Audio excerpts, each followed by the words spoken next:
Então, dando início a mais uma reunião da nossa tertúlia literária do IFB Campus Riacho Fundo. Hoje é 23 de julho de 2021.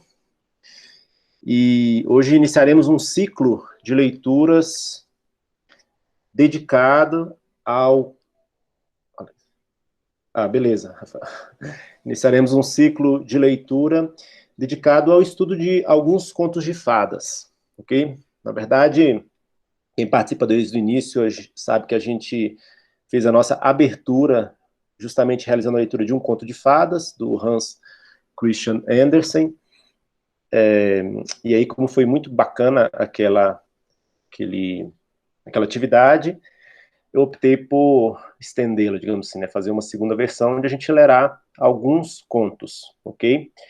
Eu vou iniciar fazendo uma brevíssima apresentação sobre o gênero, de forma mais geral, né, o gênero contos de fadas, e depois disso, uma também rápida apresentação do nosso conto, do conto que nós leremos hoje, e depois a gente vai fazer a leitura do conto. Para quem está participando pela primeira vez, funciona da seguinte forma. A gente faz a leitura do conto, a leitura do texto, e a gente faz uma leitura comentada. Então, leio um fragmento, aí dá uma pausa, eu faço um comentário, ou o professor Rafael, ou quem quer que seja. Então, funciona assim, durante a leitura, a gente fica só ouvindo, aí eu faço uma interrupção para fazer uma primeira fala, só que nesse momento, qualquer pessoa que queira se manifestar pode abrir o microfone e falar, ok? Pode, inclusive, me interromper. Eu falo assim, eu tento falar para poder abrir a discussão, mas fiquem à vontade para vocês, qualquer um de vocês participarem, ok? Seja para reforçar o que eu estou dizendo, seja para refutar, abrir um dissenso, fiquem à vontade, ok? Então, vamos lá. Hoje a gente vai fazer da seguinte forma, durante a leitura, né? Só receber a aluna aqui. A Ana Maria, a minha esposa, também conhecida como Bela, faz comumente a leitura do texto. Então, hoje ela fará a leitura, só que para fazer uma certa dramatização, quando chegar na parte lá da fera, eu vou fazer a leitura das falas da fera, ok? Nossa! Adorei, não sabia.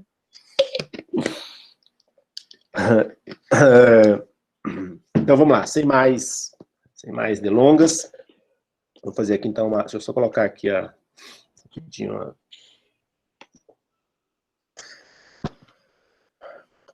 Bem, então, assim, rapidamente, só para a gente, né, entrar assim, no conto com alguma informação sobre o gênero literário específico e também sobre o texto, né?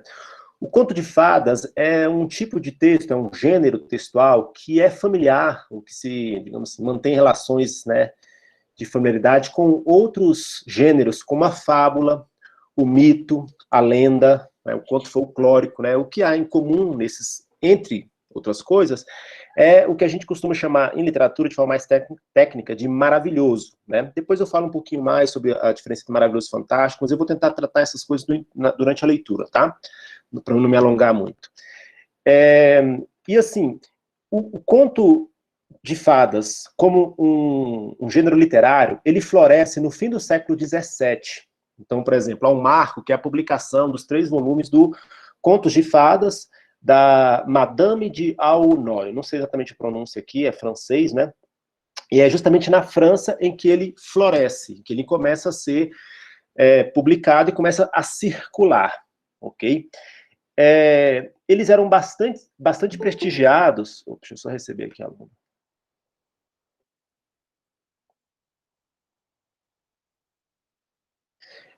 A circulação desse gênero literário foi de grande prestígio nos salões, né? Os salões eram como reuniões, né? Geralmente eram capitaneadas por uma mulher, e inclusive é uma das coisas que nós falaremos hoje, que é a intensa participação das mulheres, que foi apagada na história, na literatura, né? no surgimento desse gênero. E, embora ele não fosse muito, assim, digamos, não gozasse de grande prestígio na academia, mas gozava de grande prestígio nesses salões, ok? Em seus primórdios, ele contou com uma intensa contribuição das mulheres, né? Por exemplo, nessa tese que eu estava lendo aqui, uma autora faz um levantamento, e olha só que coisa interessante, né? Ela fala que a maioria hoje dos estudiosos observa que, do ponto de vista quantitativo, né, neste momento, as mulheres produziam muito mais do que os homens. Então, ela fala aqui, ó, por exemplo, que eles chegaram em um certo período de tempo, eles fizeram um levantamento, ó, acharam 74 contos de autoria feminina e apenas 38 de autoria masculina, né? E, no entanto, a gente conhece hoje, né, os grandes nomes aí dos contos de fadas, né, são Charles Perrault, né, francês, nascido em 1628, os irmãos Grimm, Jacob e William Grimm, né, o Hans Christian Andersen, os irmãos Grimm da Alemanha, né, o Andersen da Dinamarca, e também tem o Alexander Afanasev, da Rússia, né. Então, conhecemos só os homens, né. Então, o que se fez aí com a contribuição das mulheres, né, na produção desse gênero, né? Então, hoje nós vamos ler um conto que, além de ser, isso é interessante, ele foi escrito por uma mulher, e também o seu público-alvo, né, era, especialmente essa versão que nós vamos ler, né, eram as mulheres, ou mais precisamente as meninas, né, as mulheres que estavam em processo de formação. A origem do... Já, Pedro, então eu levanto... Aliás, fala aí, eu vou mudar de tópico, pode falar, Pedro. Tá sem áudio, tá sem áudio. Perdão, só tinha baixado a mão. Eu acho que alguém fez uma pergunta aí no chat também. Não sei se você acha pertinente ler aí primeiro. Ah, tá. Vou responder, Alessandra. Mas pode falar, depois eu penso. Eu até prefiro digitar no site, mas como eu estou no celular, estou sem teclado, aí eu vou perguntar. Se você chegou a pensar, né, em alguma explicação, alguma hipótese de por que, no caso dos contos de fada, tem uma predominância de mulheres, né, como autoras. Uhum. Bem, eu li uma tese aqui que fala sobre isso, né, que foi a tese da Aida Carlas Rangel de Souza, né? Ela não fala assim, digamos, ela não procura dar uma explicação, ela constata que a produção foi fortemente, né, marcada por mulheres. Ela não dá uma explicação. Do texto, eu levantaria algumas hipóteses, né? A principal hipótese, me parece, é porque esse gênero, ele surge justamente ali nos salões. E os salões, ela até fala aqui, ó, deixa eu ver se eu acho esse texto em que ela fala dos salões, ó. Os salões literários constituem um ambiente à parte na vida intelectual das mulheres no século XVIII, sendo espaços privados de grande prestígio, onde as anfitriãs, né, as chamadas salonières, recebem personalidades da aristocracia para discutir variados assuntos como a literatura. Então havia uma participação muito intensa das mulheres nesse salão. Então, e como esse gênero surgiu nesse salão, essa, digamos assim, chega a ser uma explicação, não é? Agora, por que exatamente esse gênero, aí eu confesso que eu não saberia dizer, né?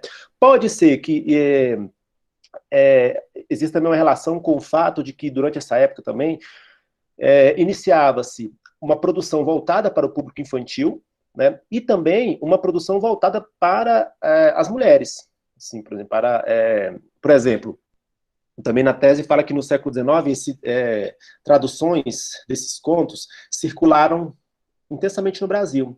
E circularam justamente para assegurar, digamos, material para a formação das meninas no Brasil. Então, eu acho que um pouco isso, mas, de fato, isso precisaria ser melhor investigado. Não tem uma resposta melhor do que essa, não. Deixa eu só ver aqui. A Alessandra pergunta, será por esta razão que nós, mulheres, gostamos, apreciamos tanto esse gênero, conectado através dos tempos? Alessandra, pode ser, né? A razão... Eu perdi, desculpa, é porque eu estou lendo agora, né? Mas, assim, eu acho que, na verdade, o gênero em si, ele é muito atraente para todo mundo. Eu acho que... Eu não sei se a gente poderia dizer, por exemplo, que as mulheres se sentem mais atraídas pelos contos de fadas do que os homens. Eu por exemplo, eu leio para o meu filho e ele gosta muito. Mas, não sei. Eu não sou tão fã assim, professor. Eu morria de medo das bruxas. Esquenta não na cara, seu medo vai passar. Você queria falar mais alguma coisa, Pedro? Você tinha levantado a mão? Não, só dizer que achei legal, interessante aí. Pensei também nessa questão da educação também, né? Sei lá, se a gente for pensar sei lá, no papel pedagógico, educacional dos contos de fadas, se é que eles têm, né, algum e tal. E aí a gente pode pensar também no papel das mulheres, né, na educação dos jovens e tal. Não sei, talvez tenha alguma relação aí mesmo, né? Aí tem uma relação, sim, que a gente pode pensar da seguinte forma, né, que tem a ver com as origens dos contos de fadas. O que eu falei até agora se aplica ao que a gente chama de contos de fadas literários. Ou seja, quando os contos começaram a ser escritos e passaram a circular, digamos assim, ser parte daquilo que se chama de sistema literário, né? Só que o que muitos pesquisadores observaram é que, na verdade, você pode recuar para aquém deste período, né, e encontrar como que a matéria-prima dos contos de fadas na tradição oral, ok? E aí há várias e várias, digamos, hipóteses das origens desses contos. Então, por exemplo, há essa hipótese, que é uma hipótese mais consensual, né, a ideia de que você tem um precedente na tradição oral, não é?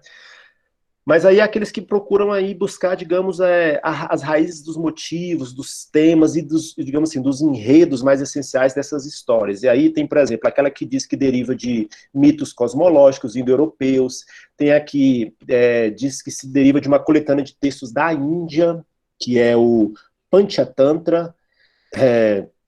Há também aqueles que advogam a ideia de que esses contos surgiram em diversos lugares de forma independente, né?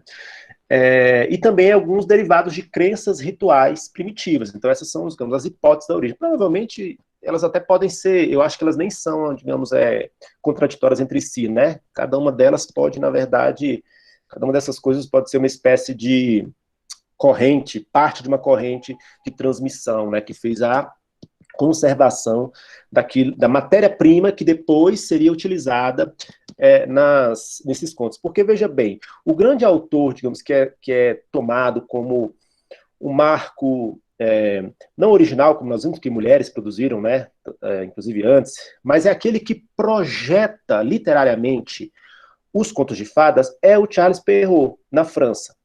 E o Charles Perrault afirma que ele coletou esses contos de tradições populares, né? Até quem diga que boa parte, na verdade, disso ele coletou simplesmente da aia que cuidava da sua filha, né? Então, assim, ainda tem, né, o papel da mulher na transmissão desses contos. Pode falar, Pedro. Não, pois é, cara. Não, interessante demais, cara, refletir sobre isso, porque eu lembro da minha avó era uma contadora de histórias, né? E era a avó, geralmente são as avós que essa figura que conta essas histórias, geralmente as histórias de terror, as histórias assim. Não sei se os avós, se os homens costumam cumprir esse papel assim no imaginário assim das crianças. Acho que as avós é que fazem isso. É muito interessante isso, cara. Mas enfim, eu acho que a gente poderia ficar a vida toda refletindo sobre isso, né? Mas tipo, também, né? Vamos lá. Agora eu vou fazer o seguinte, vou passar então para uma rápida apresentação do texto que nós vamos ler hoje, né? A gente poderia falar de fato muita coisa, é muito interessante essa parte assim de fato do surgimento do conto, né, das discussões em torno disso. Mas infelizmente, né, eu quero que a gente comece a leitura. Então eu vou passar aqui uma rápida apresentação deste conto, né? Este conto, ele foi publicado originalmente em 1740, ok? Em uma coletânea, e a autora se chama Gabrielle Suzanne Barbeau Gallon de Villeneuve. Coisa mais ou menos assim, estou gastando meu francês, que não é lá muita coisa. E o que acontece? A Villeneuve, ela escreveu uma versão desse conto, que não é a versão que nós leremos hoje, A versão dela é uma versão maior, uma versão mais sofisticada, e esta versão que ela publicou, ela está, assim como também a versão que nós leremos hoje, né, ela está dentro daquilo que nós chamamos de narrativa,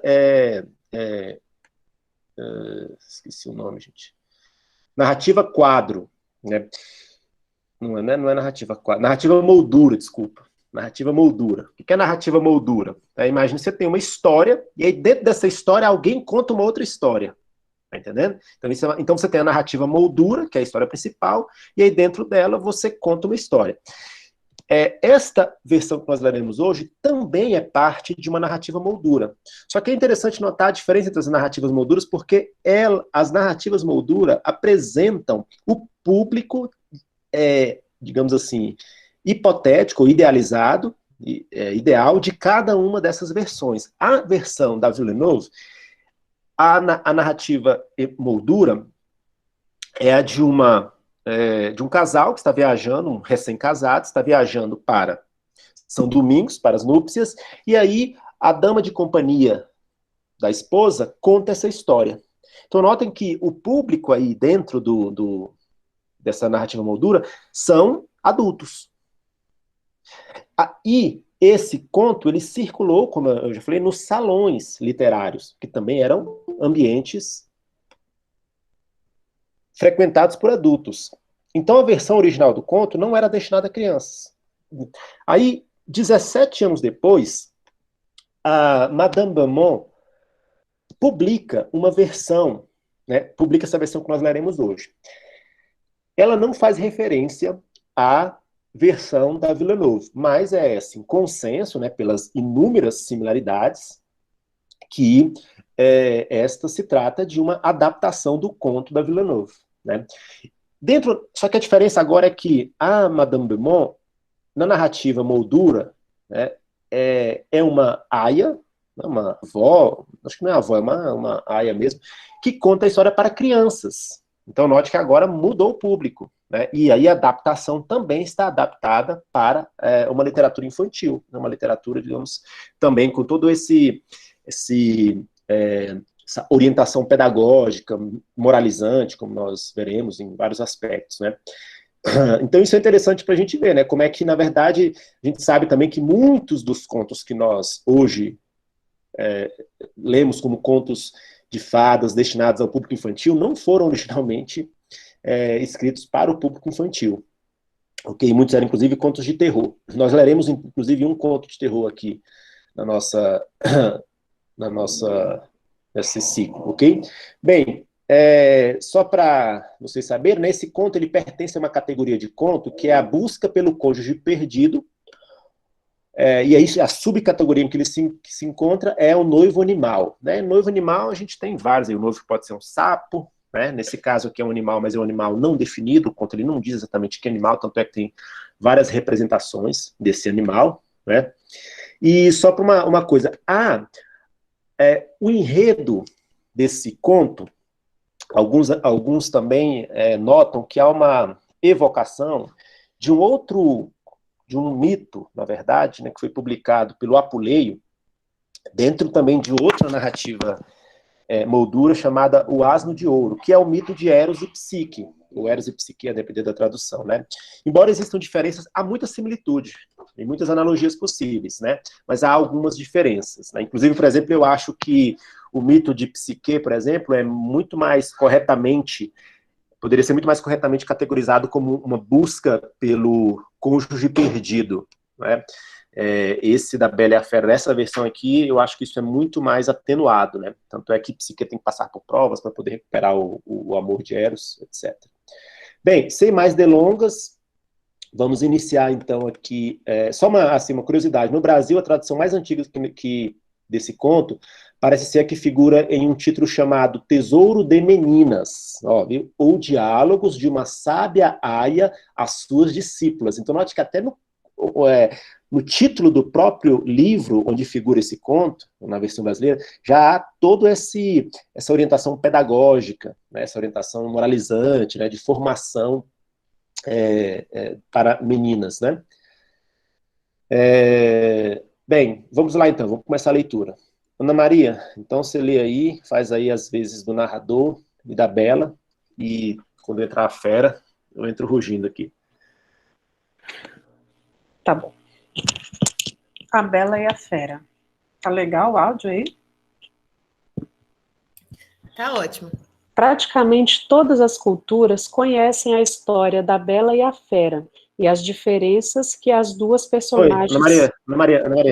Não Pode foi mal. falar? Essa aí é a apresentação, a gente não vai ler a apresentação não, tá? Porque não vai dar Ah, tempo, tá. mas depois ela está disponível. Obrigada. Então Eu... muda aí.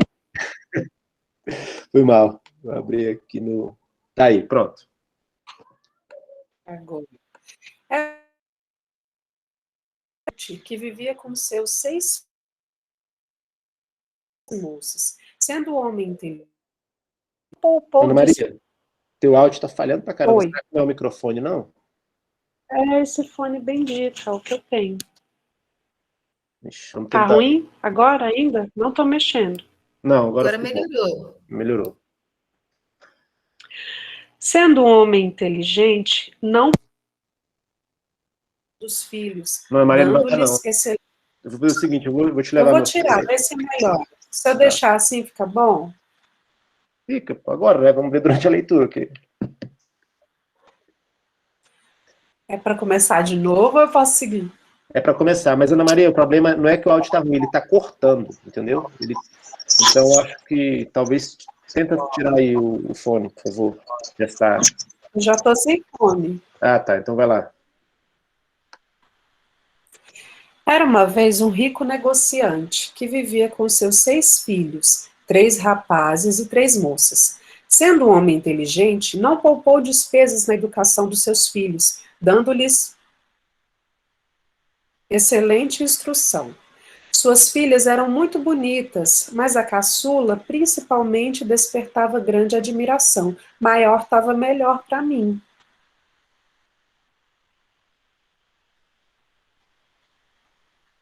Obrigada.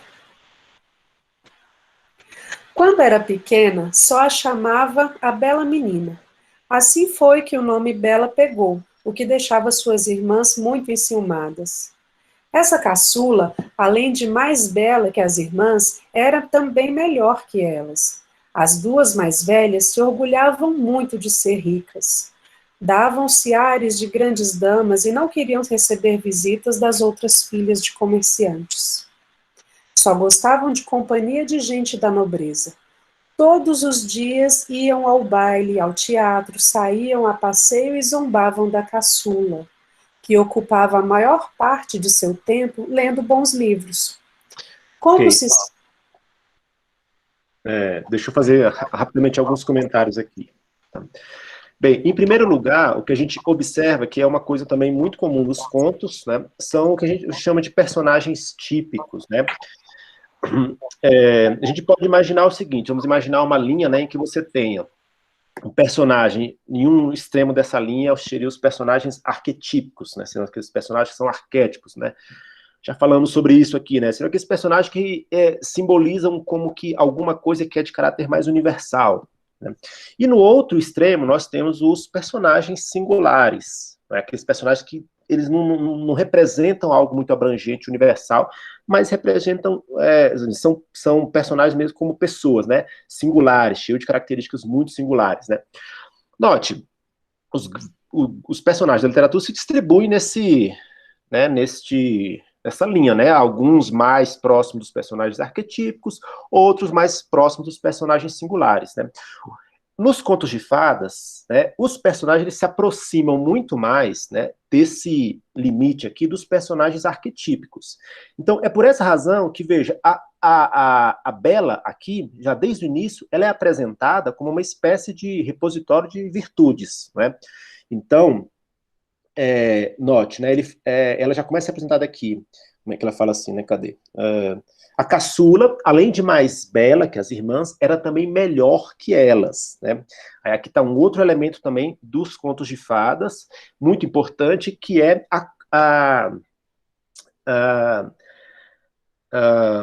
o contraste. É muito comum que você tenha em contos de fadas personagens que fazem entre si um fortíssimo contraste.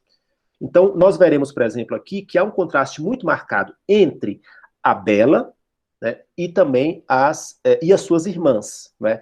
Óbvio que há também um contraste entre a Bela e a Fera, né? Que é outro contraste que será explorado, né? Mas desde o início você já tem um contraste que é no interior desta unidade familiar. Um tema recorrente também, que em muitos contos de fadas aparece, é este tema do irmão mais novo, que em tese seria um irmão mais frágil, né? Um irmão que está numa posição, digamos, de maior vulnerabilidade, ser o salvador da família, né? Ser de alguma forma aquele que realiza façanhas, né? Que esse também é um motivo muito, muito recorrente, você observa em vários contos, né? Alex, Diga aí. Alex, só um detalhe em relação à nossa tertúlia, que se iniciou justamente com um conto de fadas, que era o conto sobre a roupa nova do imperador ou do rei, do Hans Christian Andersen. E ali nós tínhamos, né, uma chave de ouro ali do fechamento daquele conto, que era justamente uma criança que nos levantava, então, ali o véu, né, para descortinar a grande verdade, que, pelas condições ali inerentes àquela situação, poucos se davam ao luxo de enxergar que o rei estava nu, na verdade não estava vestido com uma linda roupa, uma linda roupa invisível que só os inteligentes poderiam ver. Na verdade, não era nada disso. Então, nesse conto, talvez até por acaso, né, porque a gente não escolheu esse conto com esse propósito, nós temos aí uma personagem que é a mais nova e que é aquela que desempenha aí um papel, vamos dizer assim, de protagonista também dessa história. Então é interessante observar também essa configuração da narrativa, logo de início, como você bem acentuou. Uhum. E depois, Alex, eu queria só voltar aqui um pouco naquela discussão sobre essa autoria feminina, né? Sim. Como foi importante também essa escolha e foi assim uma grata surpresa também, porque pelo menos para mim, na leitura mesmo desses contos de fadas, especialmente desse conto, eu nem me recordava que a autoria era feminina. E uma autoria que nos leva ao século XVIII, a um século que na França é o século revolucionário. E ali já é uma situação histórica da pré-revolução francesa. E essa pré-revolução francesa conta também com o protagonismo das mulheres. E prova disso, eu retirei aqui da minha biblioteca, é esse livro aqui, ó. Será que eu consigo mostrar para vocês? A Mulheres capa dele... filósofas... Eu vou ler para vocês aqui. O título principal é Arqueofeminismo. Mulheres filósofas e filósofos feministas dos séculos XVII e XVIII. E aí tem uma pequena lista aqui de mulheres que marcaram, então, esse período, particularmente, né, nesse aspecto, e inclusive uma dessas mulheres aqui escreveu uma... Deixa eu só ver aqui a anotação que eu fiz, para não errar o nome dela. É uma declaração dos direitos das mulheres. E contemporânea... Olympe de Gauguin, uma coisa assim, né? Exatamente ela. Então ela escreve isso logo depois, né, alguns anos depois da Revolução, se eu não me engano, em 1892. Uhum. Então, 1792, desculpa.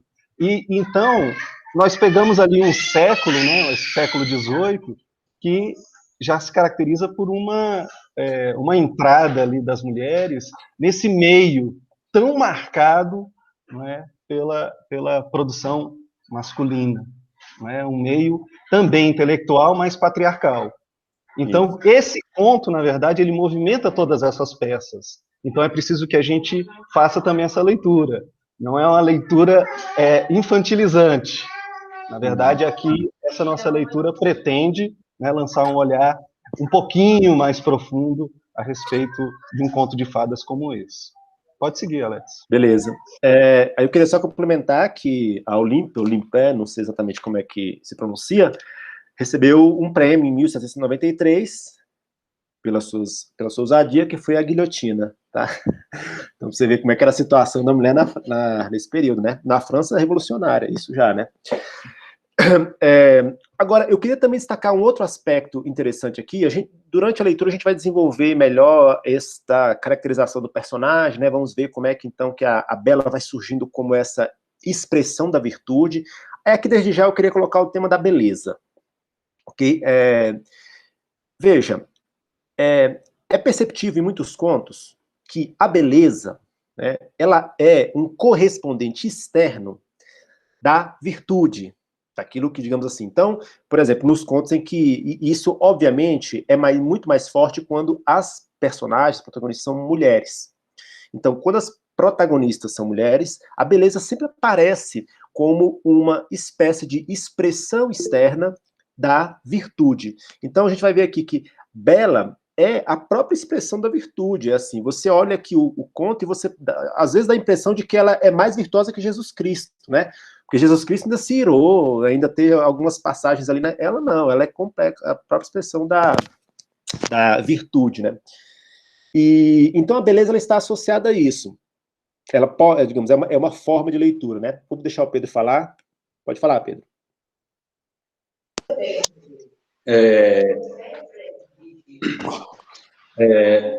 Posso dizer que quando a beleza, ou melhor, a virtude e a feiura estão reunidas, isso acontece em gêneros mais, assim, mais caracterizados como comédia, por exemplo. O que você acha? Eu acho que sim, que em alguns contos, primeiro, aí né, claro que para afirmar isso eu precisaria fazer uma pesquisa muito mais abrangente, né? Eu estou falando aqui do meu repertório, né? Daquilo que eu já li, né? Por exemplo, eu não consigo me lembrar de um conto em que a mulher seja virtuosa e feia, entendeu?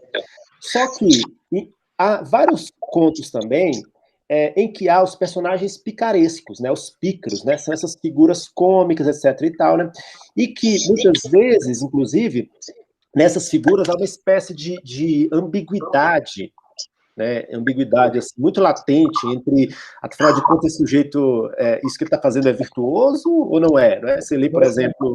O personagem do Dostoiévski, o idiota, é um caso meio contraditório, né?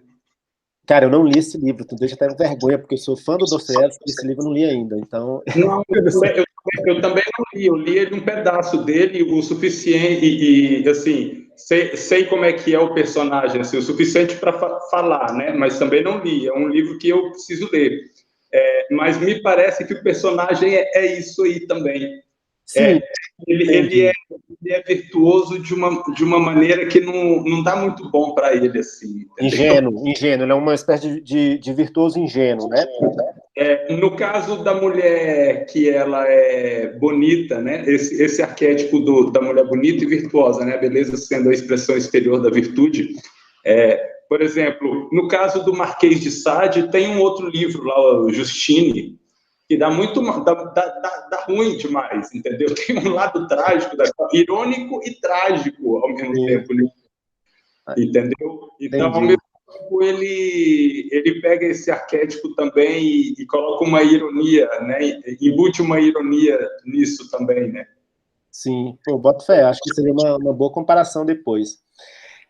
Agora eu queria também rapidamente chamar a atenção para outro aspecto aqui desse início, que é o seguinte.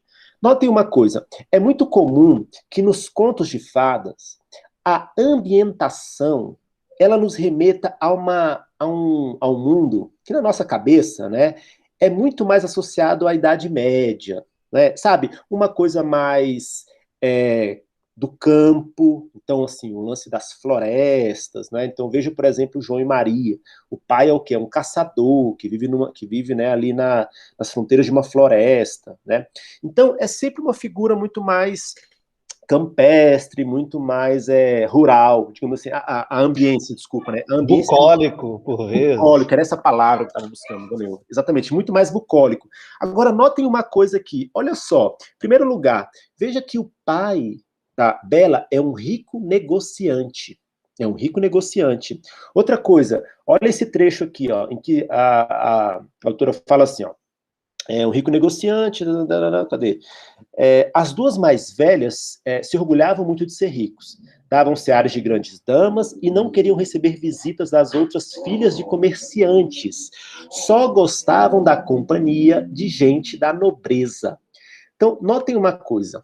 O que nós temos aqui? Nós temos aqui, dentro do conto, né, elementos que, na verdade, correspondem muito mais ao ambiente em que esse conto foi produzido. Justamente como o Rafael bem lembrou, na França, ali que está transitando, né,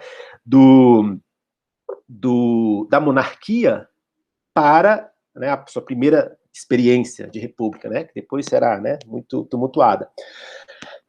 Mas veja, o que está em destaque aí? Gente, a classe dos burgueses, né, o rico negociante, né, a burguesia de um lado, e de outro lado, a nobreza aristocrática.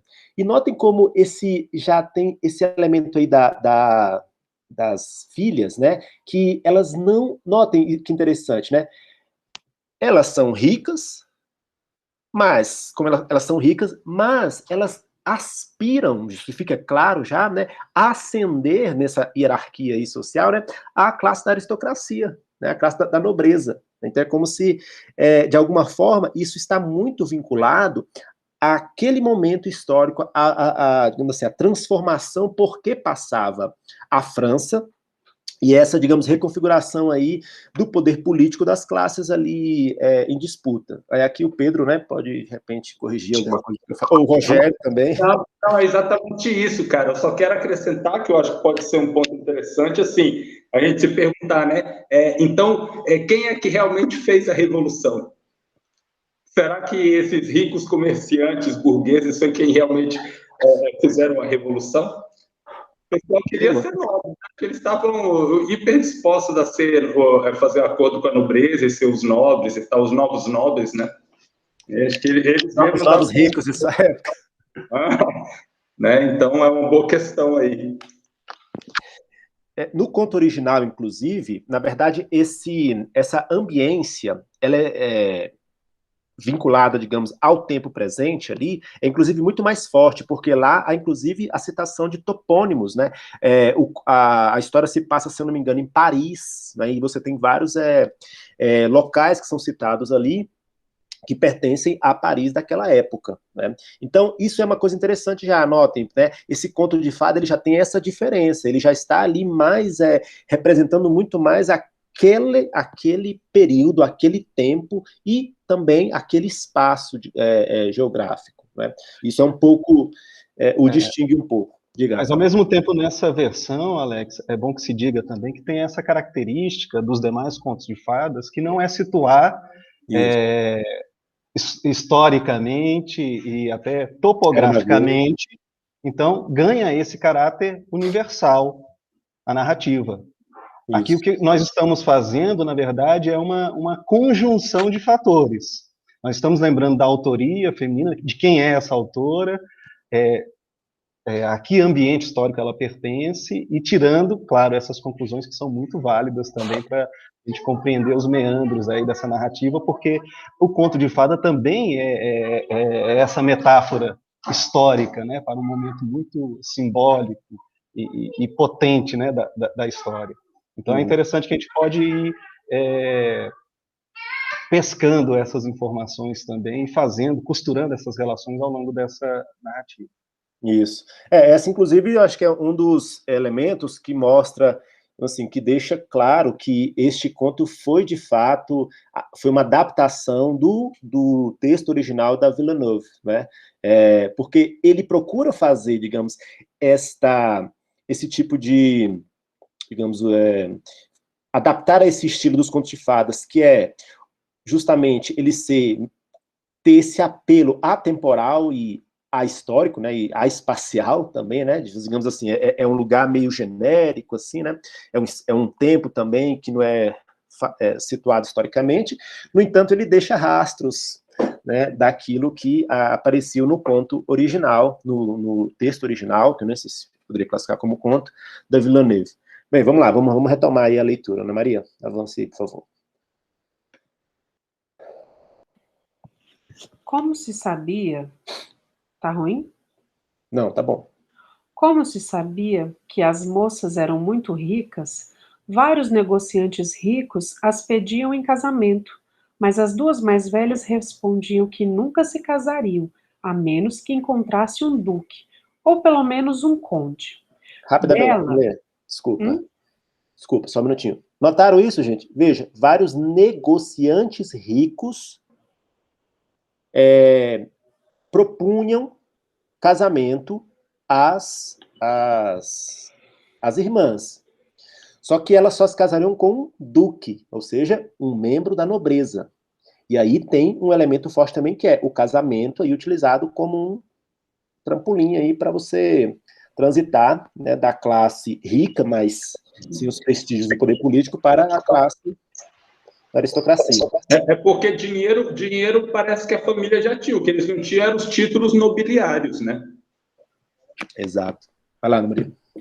Bela, pois já lhes disse que esse era o nome da mais nova, Bela, como eu ia dizendo, agradecia com muita polidez aos que a queriam desposá-la, mas dizia que era muito jovem e que desejava fazer companhia ao pai por alguns anos.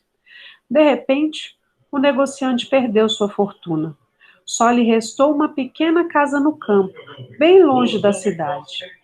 Chorando, disse às filhas que teriam de ir morar lá e trabalhar como camponeses para sobreviver.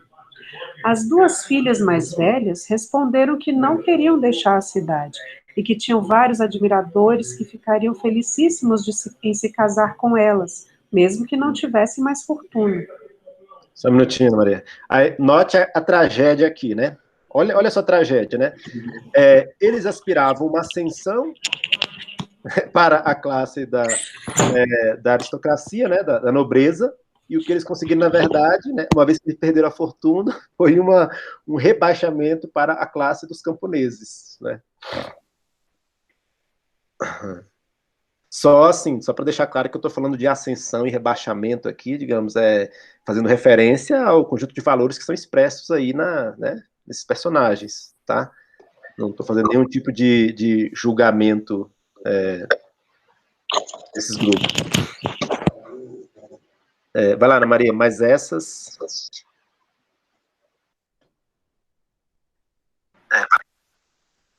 Espera aí que estava travado aqui. Ah, tá.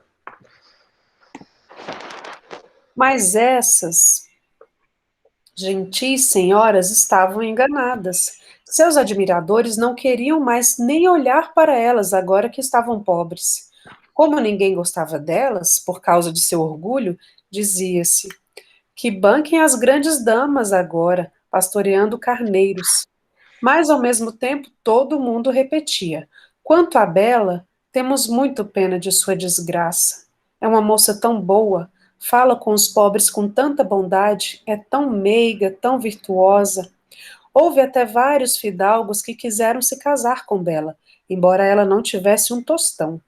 Mas ela lhes explicou que não tinha coragem de abandonar o pai na miséria, que iria com ele para o campo e o ajudaria no trabalho.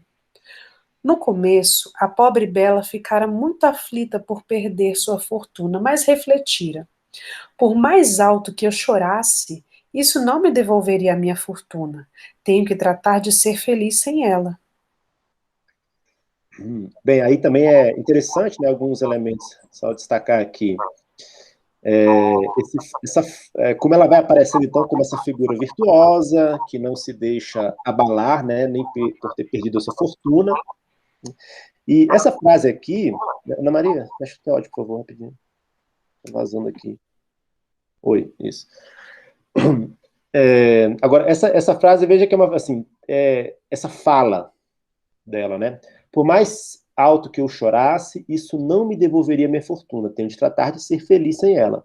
A mim, eu queria ver a opinião do Rafael, ela soa estranha no interior de um conto, porque, primeiro, que é esta ideia de tratar de ser feliz, né? Que eu acho que seria Eu tenho curiosidade, na verdade, não vou fazer isso, mas se tivesse tempo na minha vida e recurso, eu faria uma pesquisa para tentar entender em que momento da humanidade a gente começou a buscar essa tal de felicidade e o tal do sentido para a vida, entendeu? Porque eu não acho que a gente fez isso desde sempre, não, né? E isso não é uma coisa que aparece muito comumente nos contos, né? Então, o que vocês acham aí? O que você acha, Fel? Ou é uma pura... É uma boa questão. Estou aqui meditando a respeito. Mas é interessante nesse contexto também, Alex, essa questão dos contrastes que continuam acontecendo, né? Como, de repente, eles ficaram desafortunados e foram morar no campo, né? E aí, quebrando, né, com aquele paradigma da metrópole, o centro, né, aí das ações aí desses personagens que giram em torno dessas classes bem abastadas, né, da aristocracia, desses ricos negociantes e até mesmo da nobreza.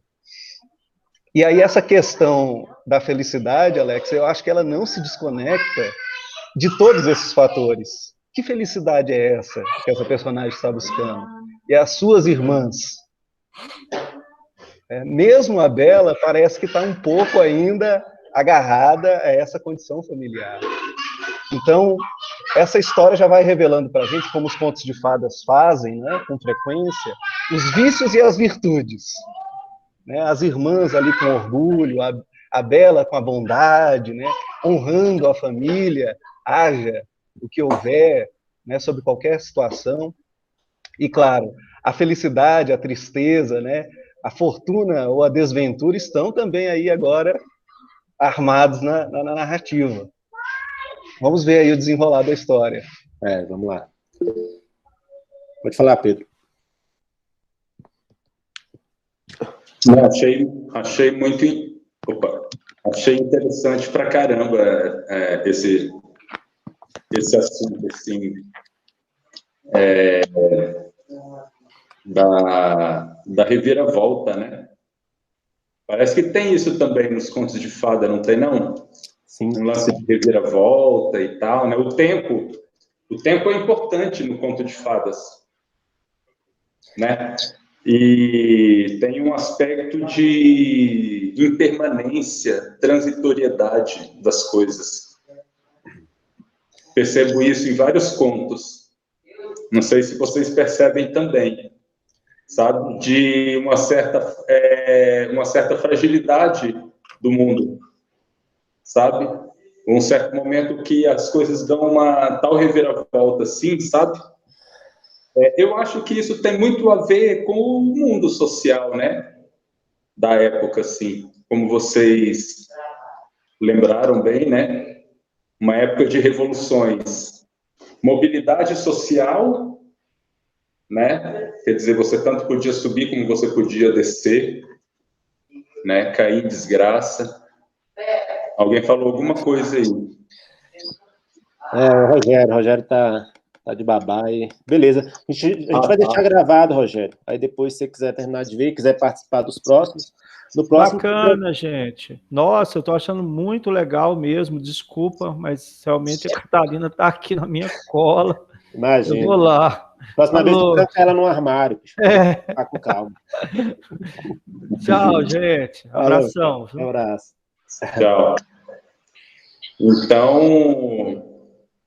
Então tem isso, e essa questão, né, como ser feliz, como sobreviver, como extrair um sentido, né, no meio desse turbilhão social, né, dessas reviravoltas que é o mundo social, né, que proporciona esse tipo de coisa.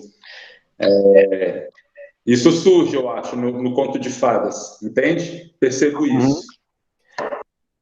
Assim, é claro que os contos de fada, eles sempre terminam com o tal do feliz para sempre, tal. O que eu tô chamando a atenção é o fato de que a personagem aqui, ela tem uma fala que ela soa quase epicurista, né? Exatamente isso que ela me lembra, por exemplo, Sêneca, né? Sêneca tem um livro, né, em que ele fala justamente como é que, tenta nos mostrar como é que a gente pode viver, né, assim, felizes e realizados em um contexto social que está erodindo, né, diante dos seus olhos. Né? Lembrando que Sêneca também viveu num período de, vamos dizer assim, de grande crise civilizatória, né? E aí uma coisa interessante também, já pegando esse gancho aí, tem um livro que eu baixei e eu dei uma rápida olhada, porque não tive tempo para ler, porque eu estava lendo essa tese, mas eu pretendo ler agora para os próximos. Se chama é, é, O Massacre dos Gatos. Né? Na verdade, é uma coletânea de artigos de um historiador americano chamado Robert Danton, se não me engano. E nesse livro há um trecho em que ele fala sobre a produção literária da França nesse período, né? E aí ele destaca como que muitos desses motivos que aparecem no interior dos contos, como, por exemplo, pais abandonarem filhos porque não tem como sustentar. Né? Então, a pressão da fome, o fato de que os pais não têm como... Muitas dessas coisas, na verdade, elas apareceram na literatura porque eles existiam na realidade. Isso acontecia. Né? Pais que, por exemplo, vendiam seus filhos, né? Ou que abandonavam os filhos na beira da estrada, ou na floresta, para que eles, de fato, porque eles não tinham como sustentar e coisas do tipo, né? Então, eu acho que sim, há certamente essa forte conexão ali com o mundo social à volta, mesmo naquilo que que parece ser até assim inacreditável, né? Como você pensar, por exemplo, um pai abandonando o filho, né? Eu vou ler depois e aí acho que nas próximas a gente pode trazer umas contribuições interessantes sobre esse tema. Bem, vamos lá então. Ana Maria, pode continuar aí. Já instalados em sua casa no campo, o negociante e as 3 filhas se ocuparam lavrando a terra. Bela levantava às 4 horas da madrugada e se apressava em limpar a casa e preparar o café da manhã para a família. No começo foi muito difícil, pois não estava acostumada a trabalhar como uma criada. Passados 2 meses, porém, ficou mais forte e o trabalho árduo lhe deu uma saúde perfeita. Quando terminava seus afazeres, lia, tocava cravo ou cantava enquanto fiava. Suas 2 irmãs, por outro lado, morriam de tédio. Levantavam-se às 10 da manhã, passeavam o dia inteiro e se distraíam lamentando a perda de seus belos vestidos e das antigas companhias. Aí está nossa caçula, diziam entre si. Tem uma alma tão grosseira e é tão idiota que está contente com sua triste situação. O bom negociante não pensava como as filhas. Sabia que Bela era uma moça especial, ao contrário das irmãs. Admirava a virtude dessa jovem e, sobretudo, sua paciência, pois as irmãs, não contentes em deixá-la fazer todo o trabalho doméstico, insultavam-no a todo instante. Fazia 1 ano que a família vivia na solidão, quando o negociante recebeu uma carta informando que um navio que trazia mercadorias suas acabava de atracar com segurança.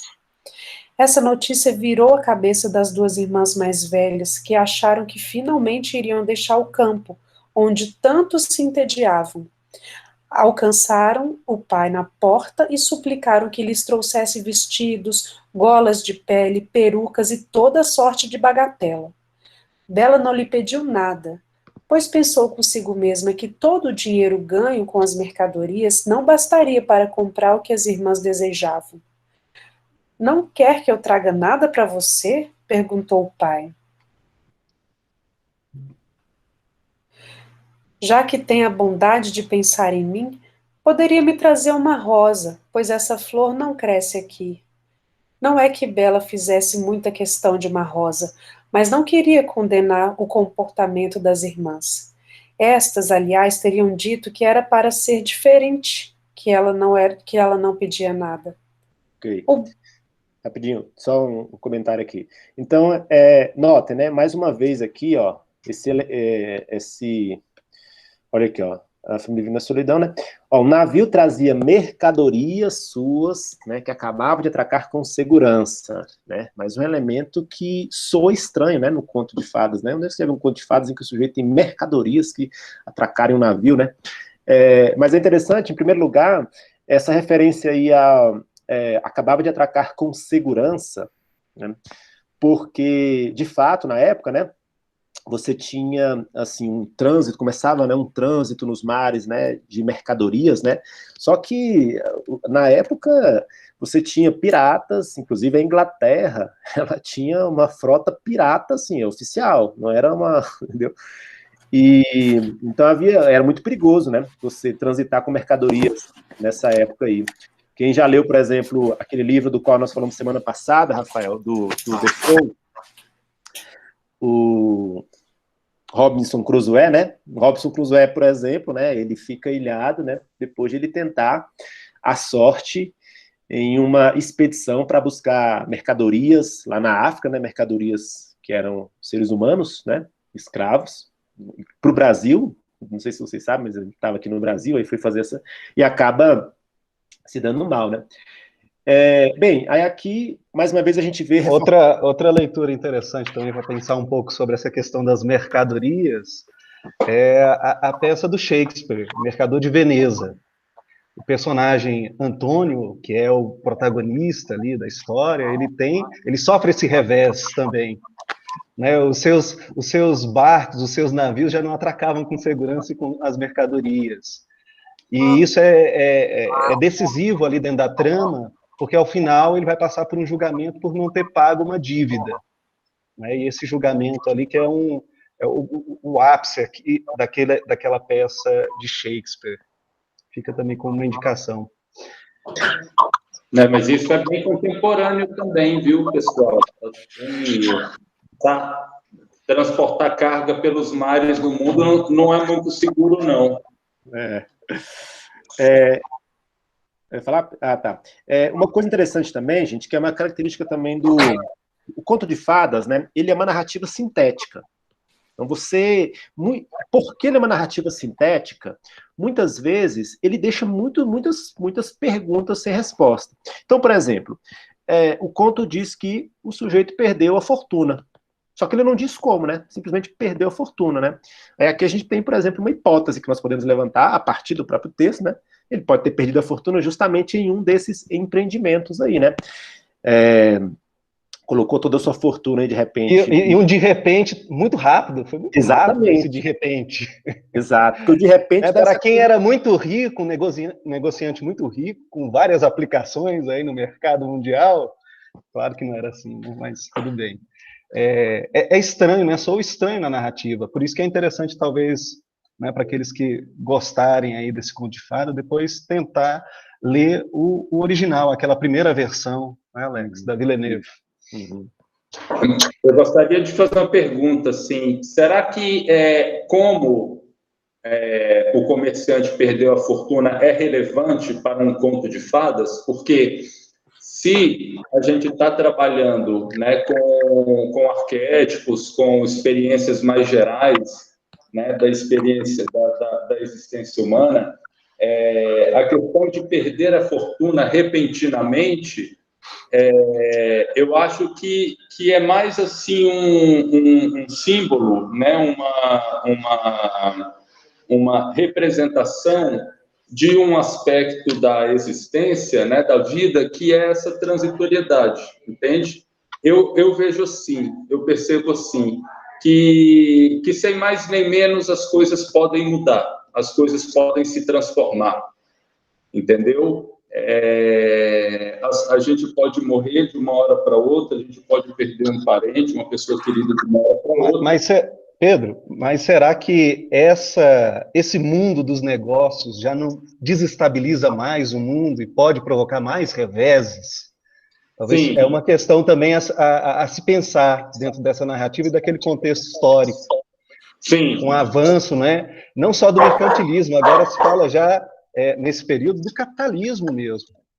Não é? Porque nessas grandes navegações, o que movia tudo isso já não era mais um espírito só mercantilista.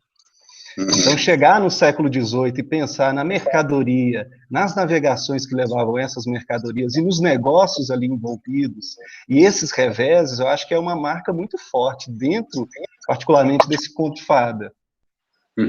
Concordo. Não, sem dúvida. A gente está tentando fazer essa contextualização, né? É uma parte interessante, eu acho. Mas me parece também que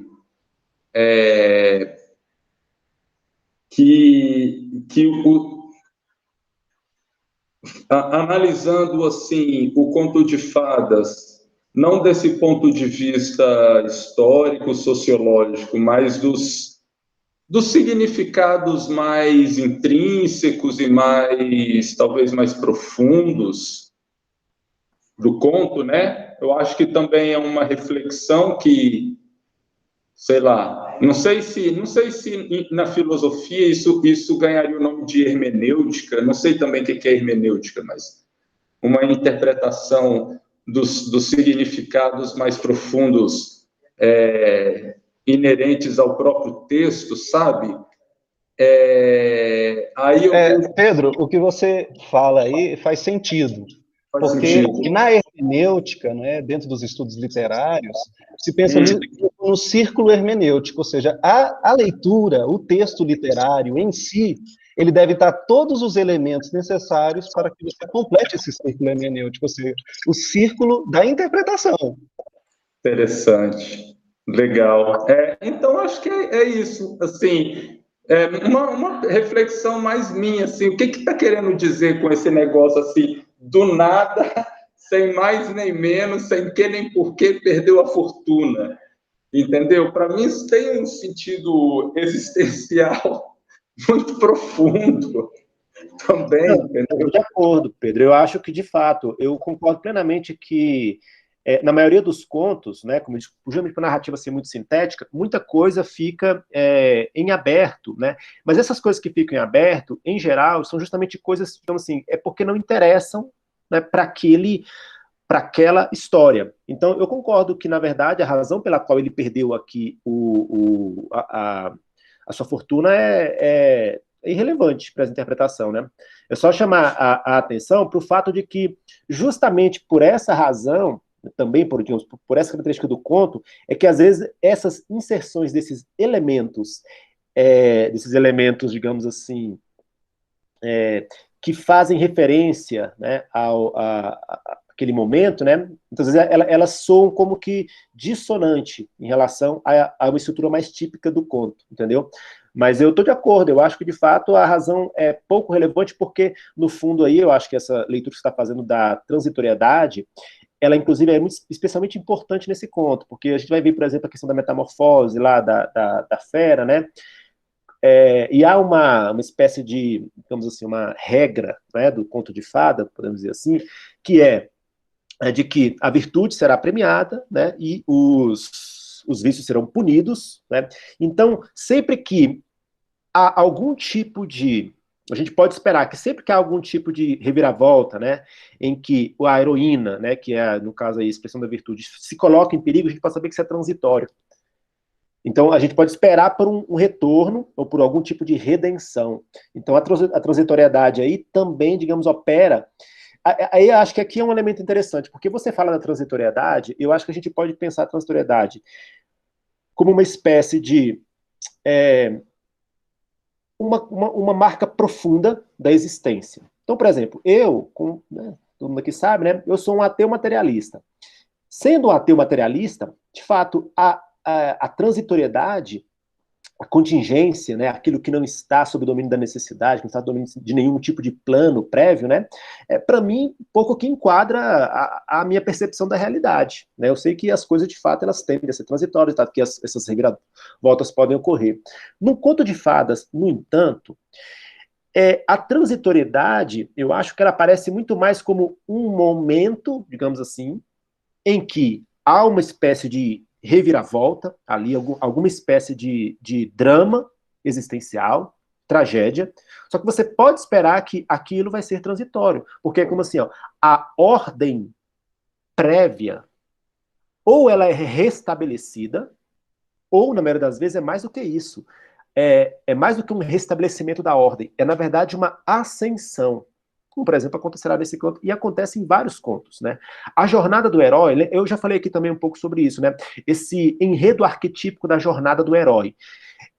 No enredo arquetípico da jornada do herói, você tem, então, o herói no chama de mundo comum, há alguma coisa que rompe a ordem e a normalidade desse mundo comum. Então, por exemplo, qual é o mundo comum aqui? É o mundo inicial, onde elas viviam ali, né, na riqueza, né, na cidade.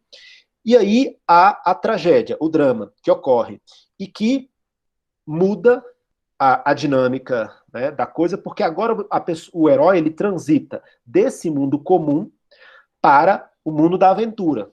Né? E aí o que tem que acontecer, né, nessa jornada? Na jornada, o herói ele procura, de alguma forma, restabelecer a ordem perdida. Ou, talvez essa não seja a melhor palavra, restabelecer, mas ele procura dar uma solução para aquela disjunção que se instalou no mundo no momento em que aquela tragédia aconteceu. Então ele precisa, de alguma forma, dar a solução para isso. A solução, no final, via de regra, ela significa uma ascensão do sujeito. Então o sujeito, ao fim da sua jornada, ele não é mais o mesmo lá do início. Então, ele não simplesmente, mesmo que ele volte para o seu mundo, mas ele não volta mais como o mesmo. Tomemos, por exemplo, quem já assistiu aqui, os jovens aí devem conhecer, né? O Senhor dos Anéis, né? No Senhor dos Anéis, o Frodo, que é o herói, né, que sai do seu mundo comum para passar pelo mundo de aventuras, o que acontece quando ele volta para o seu mundo comum? Ele não consegue mais se encaixar naquele mundo. Assim, a transformação foi tão profunda que ele não consegue mais voltar para aquela ordem. E ele precisa ser como que ele vai para o mundo dos elfos, né? Então, eu acho que o aspecto transitório nos contos de fadas, e talvez mais fortemente neste conto, ele é como que uma espécie assim, ele acontece no interior de uma base que tende a ser mais permanente. E note, né, o final, viveram felizes para sempre, também aponta um pouco para uma espécie de coisa mais permanente, né? Há algo que precisa ser permanente. Que pela transcendência, que o herói, ele, ao final da sua jornada, ele alcança essa dimensão mais permanente da existência, que estaria na virtude, em alguma virtude. Eu acho que seria por aí. Ele alcança uma espécie de ordem, né? Eu acho que uma permanência de caráter mais transcendente. Eu acho que seria mais transcendente. Que tem um caráter de virtude também. É algo além da virtude, porque a virtude, na verdade, é um caminho pelo qual o herói ele chega a essa transcendência, né? Mas essa transcendência também tem uma qualidade de virtude, né? Uhum.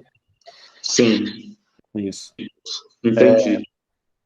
Esse é um tema maravilhoso, porque claro que a gente pode aqui, inclusive, fazer várias analogias possíveis, como, por exemplo, a Teodiceia cristã, né?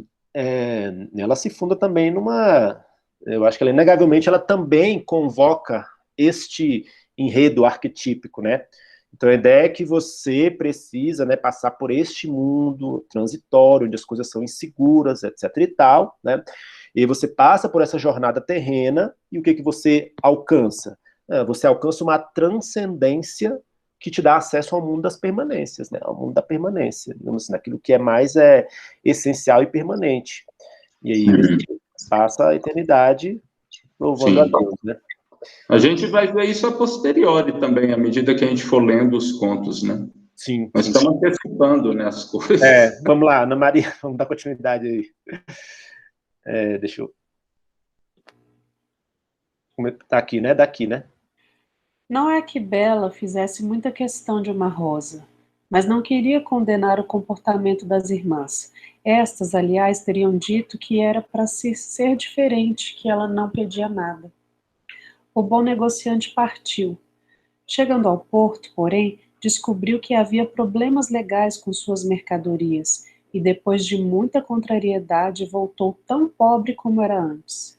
Rapidinho, só um minutinho, né? É só para insistir nesse ponto, assim, né? Tem, assim, problemas legais com suas mercadorias, né? Uma coisa que para mim, assim, sou estranho isso aparecer num conto, né? Um conto de fadas, mas vamos lá. Só lhe faltavam 50 quilômetros para chegar em casa e ele já sentia o prazer de rever as filhas. Antes de chegar, porém, tinha de atravessar um grande bosque e ali se perdeu. Nevava horrivelmente e o vento era tão forte que o derrubou 2 vezes do cavalo. Ao cair da noite, pensou que morreria de fome ou de frio ou que seria comido pelos lobos que ouviam uivar à sua volta. Rapidinho aqui. Aí aqui, né, para quem já... Aqui comentar um aspecto mais narrativo, né, notem como, né, a narrativa vai mudando de atmosfera, né, e aí notem como ela vai mudando, né, lembra igual lá no livro do Júlio Verne, né, a mudança ela começa no ambiente, né, então olha só, nevava horrivelmente, então pronto, aqui já começa uma transição da atmosfera que se dá como o próprio espaço parece agora. Sofrimento de Jovem Werther também, do Goethe. É uma conexão. Desculpa, pode falar. Eu interrompi? Não. Pode falar, pode falar. Esqueci de levantar a mãozinha. Não, tem um outro livro também que a gente observa isso, aquele livro do Goethe, Os Sofrimentos do Jovem Werther. Uhum. Vai mudando. Vai mudando a atmosfera, velho. O clima, no final, quando ele se mata. Não dá spoiler, bicho. A gente que não leu aqui ainda. O inverno tenebroso, o livro começa uma primavera linda, cara, ensolarado, um clima bucólico, uma paixão, uma coisa linda. O livro termina um verão frio, uma coisa nebulosa, terrível. Mas esse é um recurso que é, inclusive, fortemente utilizado no cinema. Em que, na verdade, você faz uma analogia entre o mundo interior do personagem, né, e o tempo. Então, o tempo muda como que respondendo às mudanças do mundo interior do personagem, né? Então, vejo, por exemplo, quantos de vocês já viram cenas de enterro em filmes que se dá assim num dia ensolarado, belo, geralmente, cara, o enterro é na chuva, é num ambiente mais escuro, né? Então, o quê? Para ir justamente formando, por meio da narrativa, já essa atmosfera mais sombria, porque agora você está transitando de um mundo para o outro. Então, aqui, ó, a transição, mais uma vez, vai sendo marcada pelo espaço, né? O espaço vai mudando. Vai lá, Ana Maria. De repente, no fim de um comprido túnel de árvores, viu uma luz forte, mas que parecia muito distante. Seguiu naquela direção e viu que a luz saía de um grande palácio, todo iluminado. O negociante agradeceu a Deus pelo socorro que lhe enviava e tratou de chegar logo àquele castelo. Ficou surpreso ao não ver ninguém nos pátios. Seu cavalo, que o seguia, vendo um grande estábulo vazio, entrou. Encontrando lá feno e aveia, o pobre animal que estava morto de fome pôs-se a comer com um apetite voraz. O negociante o amarrou no estábulo e rumou para o castelo. Não havia ninguém à vista, mas tendo entrado num amplo salão, encontrou um bom fogo e uma mesa repleta de comida, com prato e talheres para uma só pessoa. Como a chuva e a neve o haviam encharcado até os ossos, aproximou-se do fogo para se aquecer, pensando consigo: o dono da casa ou seus criados me perdoarão a liberdade que tomei, e certamente logo vão aparecer. Esperou um longo tempo, mas como soavam 11 horas e ninguém aparecia, não resistiu à fome. Pegou um frango e o comeu em 2 mordidas, tremendo. Tomou também algumas taças de vinho e, mais animado, saiu da sala e atravessou várias salas grandes e magnificamente mobiliadas. Finalmente encontrou um quarto onde havia uma boa cama. Como passava da meia-noite e estava exausto, resolveu fechar a porta e se deitar. Quando se levantou no dia seguinte, já eram 10 horas da manhã. Para sua surpresa, encontrou uma roupa muito limpa no lugar da sua, que estava toda estragada.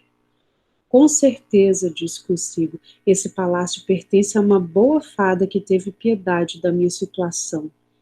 Olhou pela janela e não viu mais neve, mas alamedas de flores que encantavam a vista. Voltou para o salão onde ceara na véspera e percebeu uma mesinha em que havia chocolate quente. Muito obrigado, senhora fada, disse em voz alta, por ter tido a bondade de pensar em meu café da manhã. Depois de tomar seu chocolate, o bravo negociante foi à procura de seu cavalo. Ao passar por um canteiro de rosas, lembrou-se do pedido de Bela e colheu um ramo com várias flores. No mesmo instante, um grande barulho ecoou e ele viu aproximar-se uma fera tão horrorosa que quase desmaiou. O senhor é bem ingrato, disse-lhe a fera com uma voz terrível, bem diferente dessa que eu disse agora. Né? Salvei sua vida, reboou. Ana Maria. Oi. Eu esqueci que eu ia ler as passagens da fera, mas vai lá, continue na próxima. Você é a fera. Não, então vai. Cadê então? O senhor é bem grato, disse-lhe a fera com uma voz terrível. Salvei sua vida, recebo no meu castelo, e para minha decepção, o senhor rouba minhas rosas, que amo mais que tudo no mundo. Só a morte pode reparar essa falta. Dou-lhe 15 minutos para pedir perdão a Deus. O negociante caiu de joelhos e suplicou à fera. Perdoai-me, vossa alteza, não tinha intenção de vos ofender colhendo uma rosa para atender o pedido de uma de minhas filhas. Não me chamo vossa alteza, respondeu o monstro, mas fera, e de minha parte não gosto de elogios. Gosto que se diga o que se pensa. Por isso, não tente me comover com bajulação. Mas disse que tem filhas. Disponho-me a perdoá-lo com a condição de que uma de suas filhas se ofereça voluntariamente para morrer no seu lugar. Não me venha com lero-lero. Parte, e se suas filhas se recusarem a morrer por você, jure que você estará de volta dentro de 3 dias. O bom homem não tinha nenhuma intenção de sacrificar uma das suas filhas àquele monstro malvado, mas pensou, pelo menos terei o prazer de abraçar minhas filhas mais uma vez. Assim, jurou que voltaria, e a fera lhe disse que podia partir quando quisesse. Mas não quero que vá de mãos vazias. Volta ao quarto onde dormiu e lá encontrará um grande cofre vazio. Pode pôr dentro dele tudo o que lhe agrade. Mandarei levá-lo à sua casa. Então a fera se afastou e o bom homem pensou, se tenho de morrer, terei o consolo de deixar alguma coisa para minhas pobres filhas. Voltou ao quarto onde dormira e, encontrando ali grande quantidade de moedas de ouro, encheu com elas o cofre de que a fera havia falado. Fechou-o, foi buscar seu cavalo no estábulo e deixou o palácio com uma tristeza tão grande quanto a alegria que sentira ao entrar nele. Seu cavalo escolheu instintivamente uma das trilhas da floresta e em poucas horas o negociante chegou à sua casinha. Aí, tá bom, Ana Maria. Aqui para a gente abrir aqui mais uma sequência de comentários. Uma coisa que eu acho também interessante nesse conto é que é o seguinte, né? Esse conto ele foi escrito por cristãos, né? Então, note que há uma também estranha superposição, estranha no sentido de que aparentemente as coisas não se coadunam muito bem, né? Entre, digamos, um certo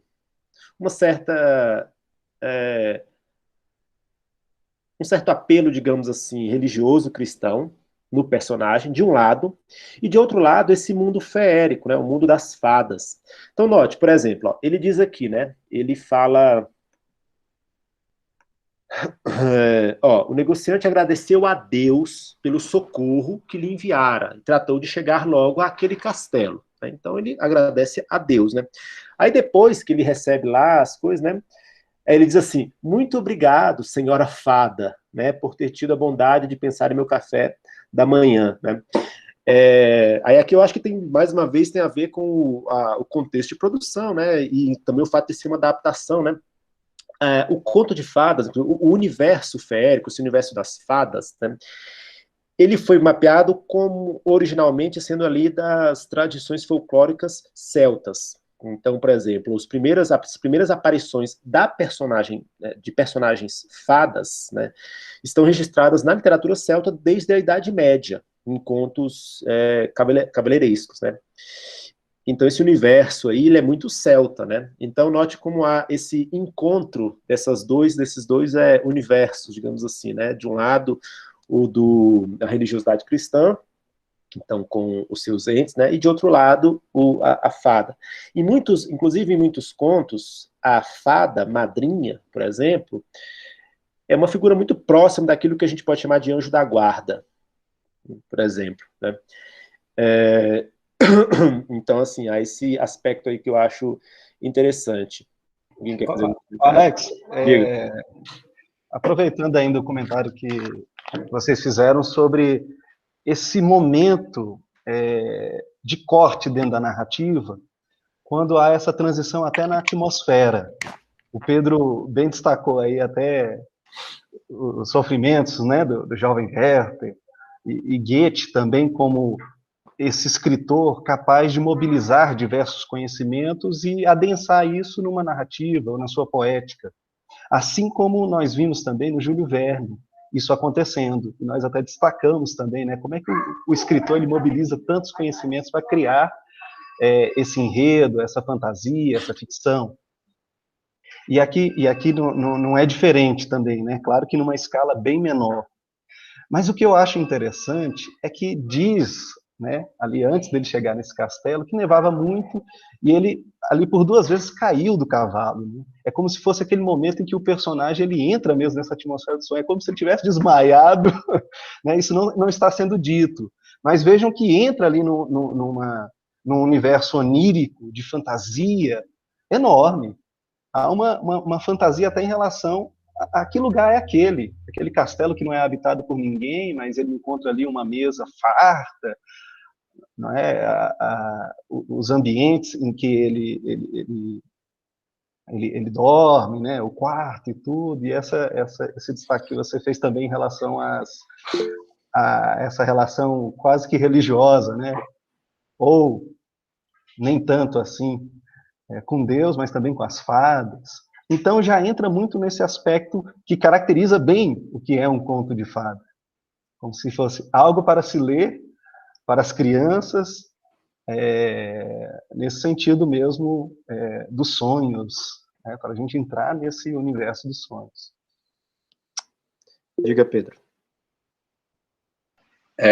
Me chamou a atenção esse agradecimento dele à fada. Por que ele agradeceu a fada, afinal de contas? Por que ele agradeceu? Porque na minha opinião, assim, o castelo era um castelo encantado. Era um castelo encantado. Ali não era um castelo construído, existia, era um encantamento. No meio da floresta, no meio do bosque, ele viu um encantamento. Aí eu acho que por isso ele agradeceu a fada, né? Eu acho que eu não sei, né? Eu estou especulando, mas eu estou imaginando que é isso, assim, que a fada ela tem esse poder do encantamento, né? Inclusive, é isso? O que você acha, Alex? E Rafael aí, quem quiser comentar? Não, sim, inclusive assim, a palavra fada, ela tem dois vínculos etimológicos, né? E é até curioso porque tem as relações que a gente estava falando antes. O primeiro é com o verbo fatare, do latim, que é justamente encantar. Então, o universo das fadas é realmente um universo fortemente marcado pelo encanto, né? E o segundo é fatum, que é o destino, né? Então, note que essas narrativas, né, que ele estava voltando um pouco ao que estava falando, né, elas são um pouco narrativas de realização de destinos, né? No caso aqui, o destino da nossa heroína. A própria palavra fado, do português Fado. é nesse sentido de destino. Exatamente. Como aquilo que pesa sobre você, mas um destino como aquilo que pesa sobre você, né? E há uma outra relação possível, desta palavra, fatum, por exemplo, derivou a deusa Fortuna. A deusa Fortuna é a deusa da sorte, né? Mas a sorte não no sentido daquilo positivo que te acontece, mas a sorte no sentido da meio que a aleatoriedade da vida, da transitoriedade. Então, tanto é que na Idade Média, né, a representação da deusa Fortuna é uma deusa que segura uma roda como se fosse um leme, né? E aí as pessoas estão posicionadas nesse leme. Ela gira esse leme e a pessoa que está em cima pode, de repente, ficar embaixo, né? Aquela música do Karloff, por exemplo, famosíssima, né? Que começa com Ó Fortuna, né? Imperatriz do mundo, né? É uma referência a esta figura, né? Que representa esta... Existe a expressão roda da fortuna. Roda da fortuna, exatamente. Pois é, é curioso, né, como que o Silvio Santos popularizou essa expressão, roda da fortuna, só que é curioso que dá essa ideia de que é a roda para você ficar rico, fortuna no sentido do enriquecimento, né? Só que é interessante porque a roda da fortuna lá dele tem um pouco mesmo de relação com a roda da fortuna na medida que tem essa aleatoriedade, essa coisa assim da sorte, né? Você pode ganhar, mas você pode na próxima jogada perder tudo que você ganhou. Essa questão da fortuna, eu acho mais difícil, eu não sei, você estava dizendo que tem alguma figura, algum ícone relacionado à fortuna? Sim, muito popular na Idade Média.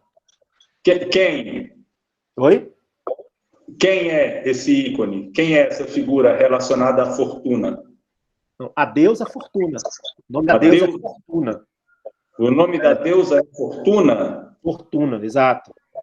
Teria que ver o sentido disso aí. Não é muito bem o que a gente está discutindo agora, mas assim, teria que ver, porque isso que vocês estão falando, né? Do destino impessoal, né, que movimenta o mundo, isso é muito mais impessoal do que algo personificado. Mas é personificado no judaísmo, no cristianismo, né? Tem a figura de Deus aí que determina tudo, mas no pensamento oriental, por exemplo, você tem aí a noção de karma, a noção de dharma. Tudo isso é impessoal, na verdade, entende? Não está relacionado a um Deus, nem nada. Aí, no caso da fada, né, voltando à questão da fada, me parece que tem muito a ver com esse lance do encantamento, da proteção, da sabedoria, possivelmente, porque aí sim, né, de prover a sabedoria pela qual a pessoa ela vai enxergar o mundo, né, tal como ele é e tudo. Então, acho que mais nesse sentido. Eu achei muito interessante esse agradecimento dele à fada, entendeu? É isso. Tem uma outra coisa aí também que eu achei interessante, né? A questão do juramento também. Tem outra coisa, tem a coisa assim, da negligência dele, né? Ele, por um lado, ele foi negligente, entende? E ele foi um pouco ladrão, porque ele tomou o que não foi dado para ele. Ele comeu, né? E no final das coisas ele ainda se viu no direito de levar uma rosa, né? Para dar para a filha dele, com a melhor das intenções. Aí você tem um choque de moral, né? Você tem, por um lado, um princípio, por outro lado, você tem outro princípio. Aí ele tenta justificar aquilo ali e tal, né? Eu acho que uma coisa não justifica a outra, não, né? Acho que ele foi negligente mesmo. Mas muito interessante é o juramento, né? O que mostra uma nobreza. Aí tudo bem, a gente pode voltar de novo à questão cultural, né? Será que naquela época o pessoal confiava mais na palavra, né? Jurar devia ser uma coisa assim muito forte, né? Mas você vê que tem aí uma nobreza no comerciante, né? O cara, não, eu juro, eu volto. Ou eu trago minha filha, ou eu volto. Não, então beleza, você volta, então eu vou te dar umas coisinhas para você levar lá, para você fazer um agradinho. Aí... Esse elemento aí é um elemento que eu também tinha observado, mas eu não consegui encontrar um significado, né? De fato, eu sei, gente, mas por que a fera... Porque depois se revela que a fera ela tem certos poderes, né? Mágicos, né? Por que ela, assim, ela faz um acordo com o sujeito, né? Você pensa, gente, mas... Né? E por que o sujeito, em nenhum momento, ele sequer, como a gente verá, pensa em romper esse acordo, né? É interessante mesmo. Pedro, essa aí é a representação, uma das representações da deusa Fortuna, tá vendo?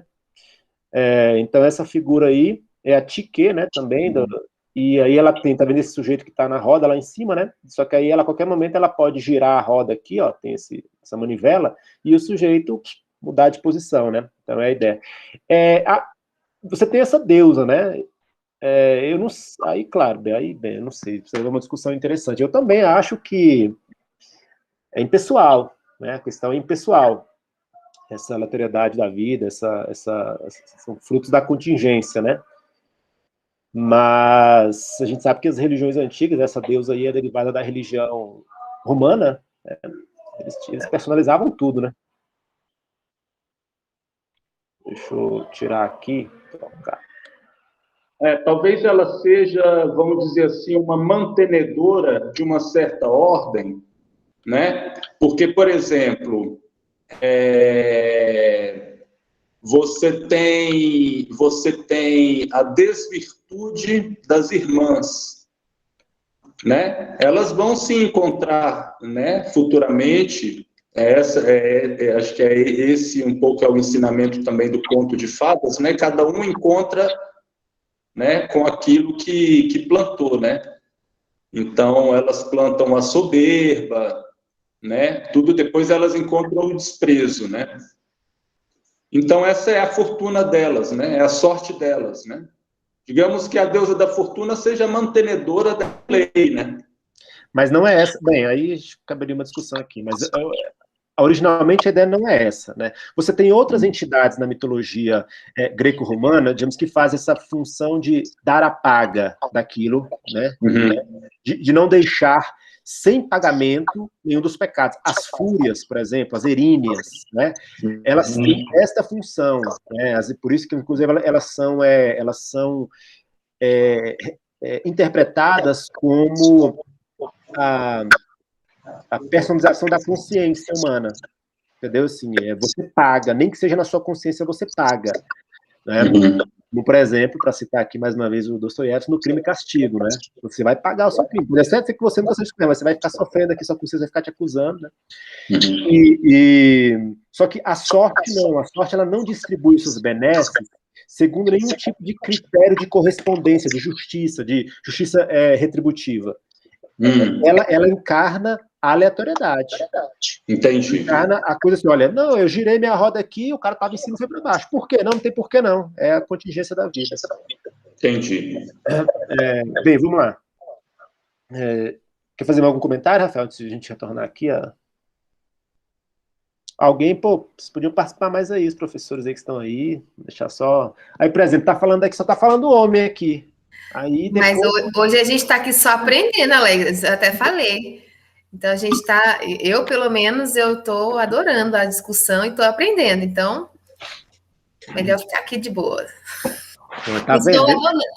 Ana Maria, eu também estou adorando a sua leitura. Muito bom mesmo. Olha, gente, obrigada.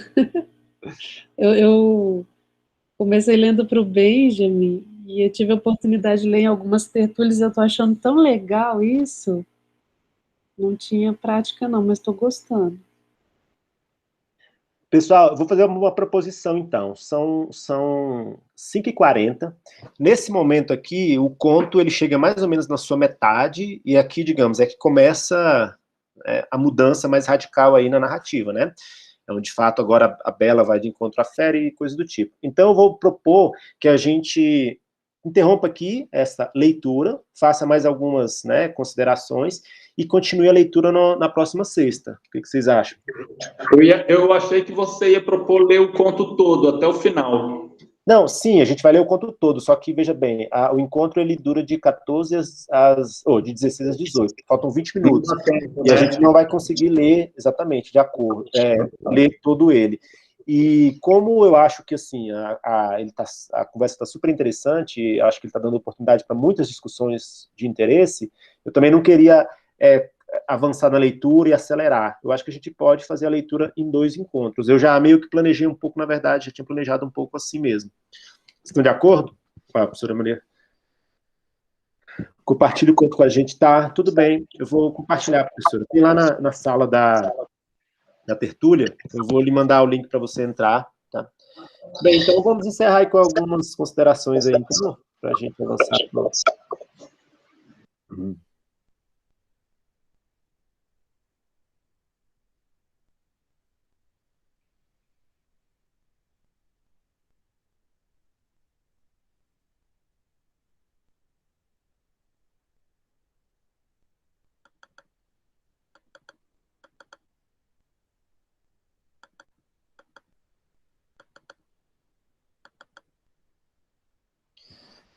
Ninguém? Valeu, Esther. Muito legal, estou gostando. Gostei. Minha primeira vez aqui, primeira experiência. Então, deixa eu fazer o seguinte, já que ninguém quer fazer um comentário assim, eu vou só fazer alguns rápidos comparações que a gente leu até nesse momento com o conto de Eros e Psique, tá? Que é considerado, digamos, a origem do motivo, né? Algumas diferenças aqui, né? No conto de Eros e Psique, a Bela também é a irmã mais nova, né, das irmãs de um rei. Ela também é muito bela, só que a sua beleza é tanta que ela começa a atrair a adoração, né, dos locais, né? E isso irrita muito Vênus, que é a deusa, né, da beleza, né? Deusa do amor e da beleza, né? Então Vênus resolve fazer o seguinte plano, né? Ela manda Cupido, que é o seu filho, né, acertar uma flecha no coração de Psique, para que ela se apaixone pelo ser mais monstruoso que existe. Né? Só que aí eu acho interessante, isso eu acho, por exemplo, interessante no mito. O que acontece? Psique, ele vê lá, o Psique não, Cupido, na hora que ele vai fazer isso, ele vê Psique e aí também fica um pouco encantado, se atrapalha e acaba acertando a flecha nele mesmo, né? Então, eu acho legal porque é esse elemento aí também digamos, da contingência, né? O sujeito fez uma atrapalhada ali, acertou a flecha nele mesmo e se apaixona perdidamente pela Psique. E depois disso ele leva a Psique para o seu castelo. Aí entra uma segunda parte que a gente depois pode fazer as comparações na próxima parte da leitura, né? Pedro, eu te cortei, foi mal, você estava falando? Não, cortou não. Eu falei que estava achando legal em participar da primeira experiência aí com vocês. Interessante.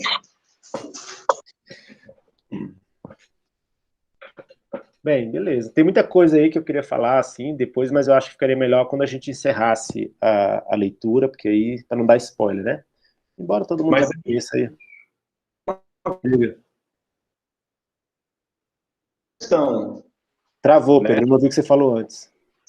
Eu queria deixar uma questão, que obviamente não vai poder ser respondida hoje, mas que eu acho que é a grande questão. Esse conto e os demais dessas histórias são verdadeiras? Pô, aí, gostei da questão. São verdadeiras?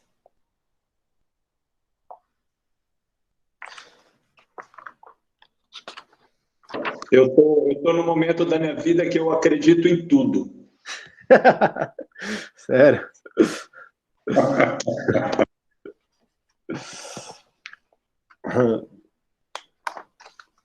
Beleza. Para mim, tudo é verdade. Tem uma linha aí, né, que defende, né, as verdades dos contos, né? Mas a gente precisaria, eu penso, né, precisaríamos qualificar, né, esse adjetivo, né? desculpa, substantivo, verdade, né? Para dar uma resposta mais qualificada. Diga, Ana Maria. Não, eu achei interessante também a questão. Estou pensando aqui, será? De repente alguma coisa, né, serviu de inspiração para desenvolver, né, a história. Não sei, eu acho. Não sei não. Mas eu acho assim, eu entendi a pergunta do Pedro um pouco mais abrangente, né? Acho que ele não está falando se esse conto guarda correspondência com uma verdade factual. Não sei se foi isso, né? Assim que eu entendi, mas se o conto expressa verdades, mas o conto tende a passar uma mensagem verdadeira, como uma parábola. Pô, muito boa a comparação, inclusive, Esther, com a parábola.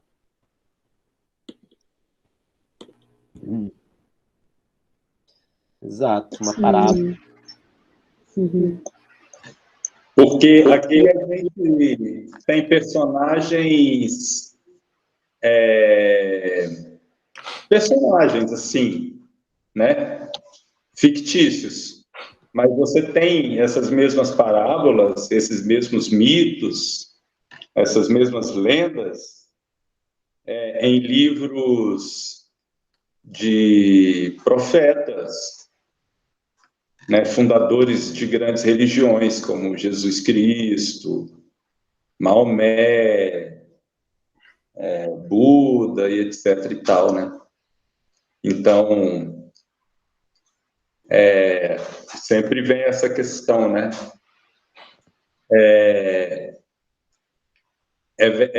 As histórias são verdadeiras, né? O que há de verdade? E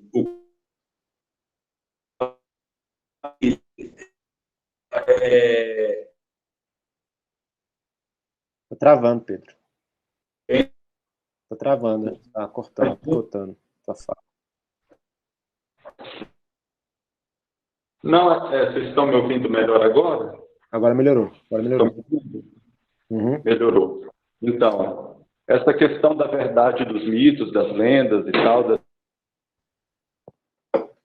das histórias, é uma coisa que eu, sinceramente, gostaria de entender melhor. Entender em que nível que está a verdade relevante de um conto de fadas, de uma parábola, de um mito. Em que nível do texto que se encontra essa verdade. Uhum. Entende? Sabe assim, eu ia falar rapidamente sobre isso no início, acabei pulando, né, para a gente iniciar a leitura do conto. Mas existem, digamos, escolas de interpretação, né? O mitos, lendas, contos de fadas, por suas características, né? Porque, por exemplo, porque tem esses personagens que tendem mais a ser arquétipos, porque tem uma narrativa muito sintética que se concentra, digamos, ali em comunicar uma mensagem muito mais assim, menos detalhada, mas mais essencial, né? Por todo também um certo apelo às mensagens de natureza mais universal. Essa literatura, em geral, ela tende a se adaptar bem a um tipo de interpretação de natureza simbólica. Então, você vê essa literatura, interpreta essa leitura segundo uma leitura simbólica. Então, por exemplo, os personagens viram símbolos, né, as peripécias também viram símbolos de algum tipo de processo, etc. e tal. Então, por exemplo, a escola de interpretação simbólica dos textos literários que procura, por exemplo, uma escola que derivada, digamos assim, tributária das contribuições do Gustav Jung. Então, por exemplo, tem a Luz Marie von Franz, se eu não me engano, acho que é assim o nome dela, né? É uma dessas intérpretes, inclusive ela foi colaboradora e discípula do Jung, né? Que faz uma interpretação simbólica dos contos de fadas, e ela defende lá em um livro dela, que é justamente a interpretação dos contos de fada, que todo conto de fada pode ser interpretado como uma metáfora do self. Então, assim, a ideia é que num conto de fada, vamos pensar assim, no eu, né? Todos esses elementos que aparecem na verdade são nada mais do que símbolos de algum aspecto, de algum processo do nosso eu. Por exemplo, no interior dessas interpretações, há quem veja a bela e a fera como símbolos do masculino e do feminino. Ou melhor dizendo, do feminino e do masculino, respectivamente. Então, a bela e a fera seriam ambas, na verdade, símbolos desse princípio que habita em todos nós. Veja, não é que a bela é símbolo da mulher, não é isso que eu estou dizendo, e a fera é símbolo do homem. Não, elas são símbolos do princípio feminino e do princípio masculino que, segundo certa visão, habita todas as coisas e habita cada um de nós. Todos de nós teríamos, digamos, um conteúdo feminino e também um conteúdo masculino. E que, então, uma leitura, por exemplo, que nesta chave, né, vê, então, a bela como o princípio feminino e a fera como o princípio masculino, e essa relação matrimonial aí, né, como o processo de integração desses dois princípios no nosso psiquismo. Você perdeu, Pedro. Pô, fiz um maior discurso aqui, mó bonito, agora vou ter que... Caiu. Eu estava dando um exemplo, na verdade, por exemplo, que tem uma intérprete, né, a Louise Marie von Franz, se não me engano. Ela foi discípula do Jung, né? Então ela tem um livro que ela defende, o livro se chama Interpretação dos Contos de Fadas, inclusive, e que ela defende que todo conto de fadas pode ser interpretado como uma grande metáfora do self, né? Vamos falar do eu aqui, para a gente não ficar, né? Vamos assim, do psiquismo, vamos pensar assim, né? E aí, por exemplo, nessa chave de leitura, há quem defenda que a Bela e a Fera pode ser lida da seguinte forma: Bela é o símbolo do feminino, Fera é o símbolo do masculino, né? E essa relação matrimonial aí, né, conturbada, né, é o processo pelo qual o feminino representaria o processo pelo qual o feminino e o masculino se integram em uma personalidade específica, né? Ou assim, basicamente, que nós temos que passar por um processo de integração do princípio feminino que habita em nós e do princípio masculino. Então, por exemplo, esta é um tipo de leitura muito popular entre os intérpretes de contos de fadas, assim como também entre os intérpretes de mitos, né? Eu acho, eu mostrei esse livro aqui também, ó, Psicanálise Contos de Fadas, do Bruno Bettelheim, onde ele também faz esse tipo de leitura, né? Embora ele faça pensando nos contos de fadas, mais orientado às crianças, né? E são todas, assim, eu acho, leituras riquíssimas e muito interessantes, muito produtivas. Mas eu confesso que eu tenho um pouco eu sou muito cuidadoso desse tipo de leitura, pela seguinte razão, porque eu acho que o procedimento padrão desse tipo de leitura é assim: você pega o texto ali, faz uma espécie de decantação do texto, e aí você pega certos aspectos essenciais, digamos assim, e aí a partir daí você pode fazer analogias com o seu psiquismo, com outras coisas, né? Nada contra esse tipo de leitura, mas muitas vezes elas me parecem demasiado infiel ao texto, entendeu? Entendi. Né? A pessoa faz uma extrapolação. Isso. Né? Meio assim, não entendi, total. Entendi demais da conta. Mas talvez assim, uma coisa que a gente pode, não sei se vocês concordam assim, mas uma coisa que a gente pode ter como certo assim, para a leitura de qualquer texto assim, desse tipo, seja um conto de fadas, né, um texto mítico, né, da Bíblia, né, um texto, uma lenda e tal, não sei o quê, que a interpretação literal, né, e a busca por uma verdade factual, como você falou, é o nível mais raso de compreensão, de apreensão de uma verdade contida nesse texto. O que você acha? Não, eu estou de acordo. Por exemplo, né, eu sou um admirador, né, da tradição literária cristã, né? E, de fato, hoje eu não leio mais a Bíblia, como, assim, esperando dali correspondências com a verdade histórica, né? Então, por exemplo, né, sem querer ofender ninguém que esteja aqui, né, mas claro que eu não vou ler lá o livro de Gênesis, né, por exemplo, e aí dizer que Deus criou o céu e a terra no primeiro dia e o sol no quarto dia, né, isso para mim mas, exatamente, a questão para mim hoje não é mais essa, né, a questão da leitura desses textos é justamente o seguinte, olha, esses textos, o que eu costumo dizer é o seguinte, esses textos, eles codificam, né, percepções que os seres humanos tiveram da realidade à sua volta. E, via de regra, essas percepções elas estão corretas em algum sentido, em algum aspecto. O que nós temos que detectar aí seria qual foi o aspecto da realidade que foi codificado nesta gramática, nessa linguagem específica. Então, por exemplo, eu costumo dizer o seguinte, veja, a ideia do cristianismo, essa concepção cristã dual, do ser humano dual. Você tem a matéria, o corpo, que é o repositório dos vícios, né, do pecado, e de outro lado, você tem a alma. Na verdade, até assim, a concepção cristã é um pouquinho mais elaborada do que essa, né? Você tem alma e espírito, mas não vamos entrar nessa questão agora, não. E você tem a alma e o espírito de outro lado, ou seja, o aspecto não material da sua vida, né? Veja, eu faço a seguinte leitura disso, olha, seja como for, né, é assim que essa é a expressão de uma experiência que parece muito verdadeira a nós. De fato, de alguma forma, nós temos essa percepção de que eu tenho a matéria e tem uma outra coisa que não é material, que habita junto, aqui, que divide a minha vida. Não é? Sei lá, você pode, por exemplo, na filosofia chamar de mente, não é?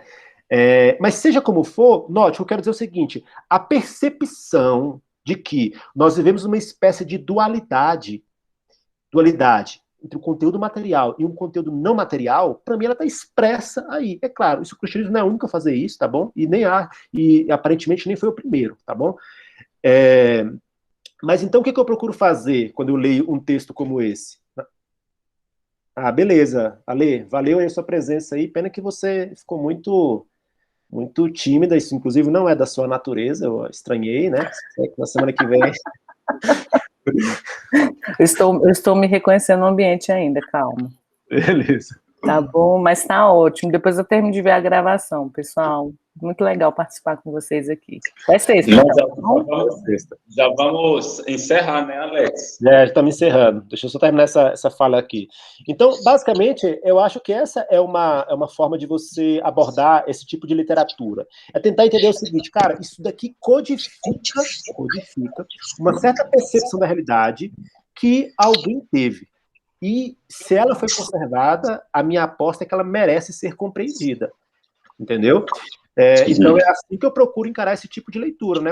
Qual é o aspecto da realidade? Qual é a percepção da realidade? Porque, veja bem, gente, talvez aquela percepção da realidade, ela mesma, o mesmo conteúdo, esteja codificado em outra linguagem. Por exemplo, eu costumo dizer que muitas vezes o que a ciência faz é simplesmente recodificar na sua linguagem percepções que tradições religiosas já tinham dado expressão há muito tempo atrás, só que deram expressão na sua linguagem, no seu código, na sua gramática própria.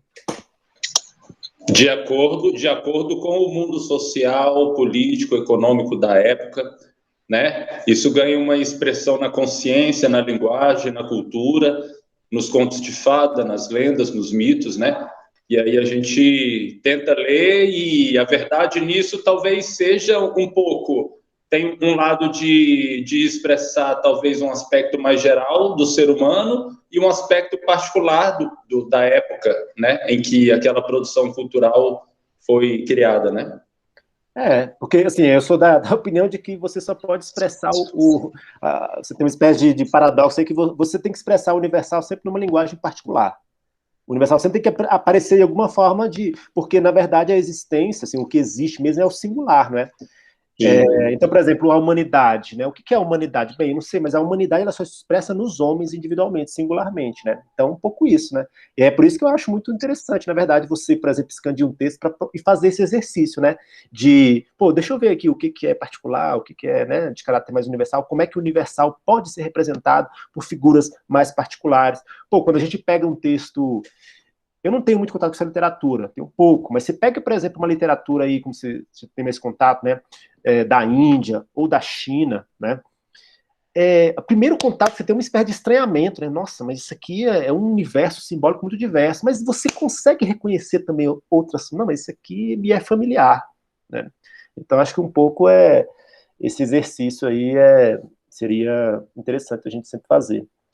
Rafael, você falou que estava ocupado aí, não sei se você já desocupou, você quer dar uma...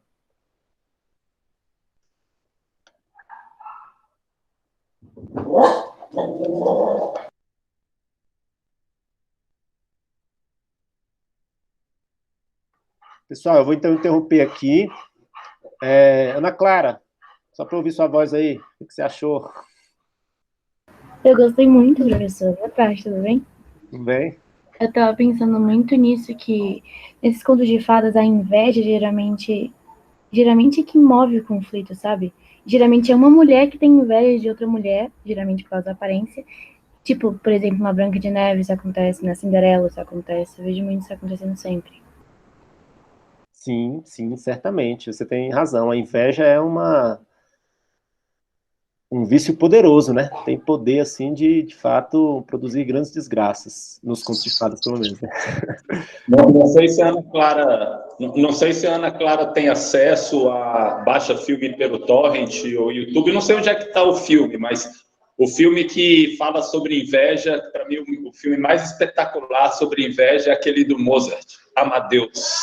Ah, muito massa, é verdade. O filme parece que ele é um filme sobre o Mozart, mas na verdade ele é um filme sobre a inveja. Sobre a inveja.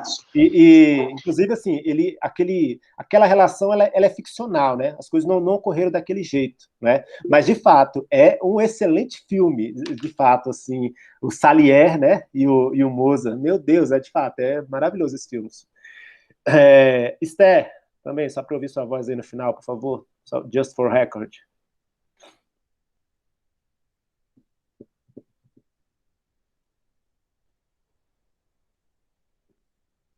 Enquanto a Esther arruma o microfone. Rayane.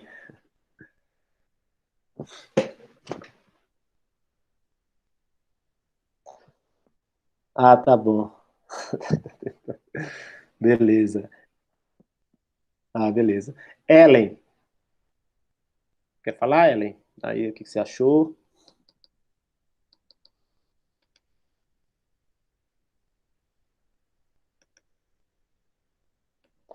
Senhora Maria Antônia.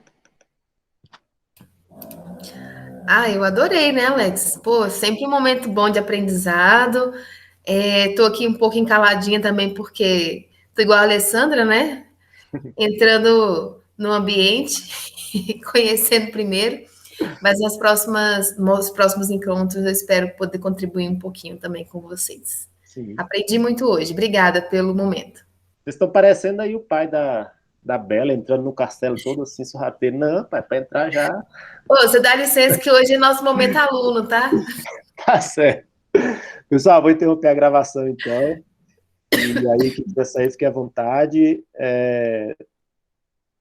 Pedro, se tu puder ficar aí rapidinho, e Rafael também, que eu sempre faço uma